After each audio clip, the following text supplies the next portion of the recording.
வணக்கம் ஃப்ரெண்ட்ஸ். அண்ணன் ஊருக்கு வந்து தேடின முதல் விஷயம் ஏதாவது சைக்கிள் கிடைக்குமான்னு தான். வந்ததுல இருந்து ட்ரை பண்ணிட்டு இருந்தேன். எதுவும் கிடைக்கிற மாதிரியே தெரியல. அப்புறம் தலைவரை பார்த்தேன். தலைவர் நம்ம ஏரியால டாப் கை போல மஜாவா நமக்கு ஒரு காடியை புடிச்சு குத்துட்டான். தலைவர் காடியை கொடுக்கும்போது இன்ஸ்ட்ரக்ஷன்ஸ் எல்லாம் கொடுத்தாரு. இல்ல நீ நினைக்கிற மாதிரி சாதாரண வண்டி இல்ல. வண்டி உன் பேச்சு கேட்காது, நீ தான் வண்டி பேச்சு கேட்கணும். ஓகே, பிரேக்க கையில எல்லாம் பிடிக்க முடியாது, ஒன்லி கால் தான் சொன்னா. அதாவது என்ன கதைனா சைக்கிள்ல சுத்தமா பிரேக்கே இல்ல. சரி ஓகே, கதைக்கு வருவோம். கூகுள் மேப் கிட்ட பக்கத்துல ஏதாவது நல்ல இடம் இருக்கான்னு கேட்டேன். 2.5 கிலோமீட்டர்ல ஒரு அருமையான இடம் காமிச்சது. ஒரு 4:30 மணி போல நம்ம புள்ளைய புடிச்சுன்னு போயிட்டேன். நண்பர்களே, உண்மையாலே இந்த இடம் ரொம்ப அழகா இருந்தது. ஆனா என்ன ஒரு வருத்தம்னா ரொம்ப நேரம் அங்க இருக்க முடியல. அந்த பார்க்கு சாயங்காலம் 4 மணிக்கு தான் திறப்பாங்க. நாங்க போனது 4:30க்கு. ரொம்ப நேரம் அங்க இருந்தா மீண்டும் ஒரு ஜோக்கு தான். திரும்ப ஜோக் குத்தா நல்லா இருக்காதுல. அதனால ஒரு முடிவோட தான் வந்தேன். என்ன நேரம் அதெல்லாம் சீக்கிரமா பார்த்துட்டு சீக்கிரமாவே காலி ஆயிட்டோன்னு. அப்புறம் உள்ளே ஒரு கடை இருந்தது. ஆளுக்கு ஒரு ஜூஸை வாங்கிட்டு என் கூட வந்த கோவிந்தனும் இதுக்கு முன்னாடி இங்க வந்தது இல்லையா. அப்புறம் 2 பேர் சேர்ந்தே பார்த்துட்டு இருந்தோம் என்னெல்லாம் இருக்குன்னு. நான் வீடியோ எடுக்க தான் இந்த இடத்துக்கே வந்தேன். ஆனா உண்மையிலே இடம் டாப்பா இருந்தது.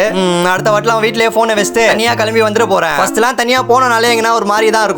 நம்ம மட்டும் தான் தனியா போகணுமா அப்படின்னு. தனியா போகணும்னு நினைச்சாலும் யாராவது ஒருத்தர் நம்ம கூடவே இருக்காங்க. ஆனா யாராச்சும் ஒருத்தர் என் கூட இருக்கும்போது தான் எதை பத்தியும் யோசிக்காம எல்லாமே கான்ஃபிடென்ட்டா பண்ண முடியுது. இப்போ கூட்டமான இடத்துல எல்லாம் நம்ம ட்ரைபாட் செட் பண்ணி வீடியோ எடுக்கணும்னாலும் தனியா இருந்தா ஒரு மாதிரி ஷையா தான் இருக்கும். அதுவே கூட யாருனா இருந்தா எதை பத்தியும் யோசிக்காம பண்ணிடுவேன். ரொம்ப இருக்கிறேன் போல. அவ்வளவுதான், வீடியோ முடிஞ்சு.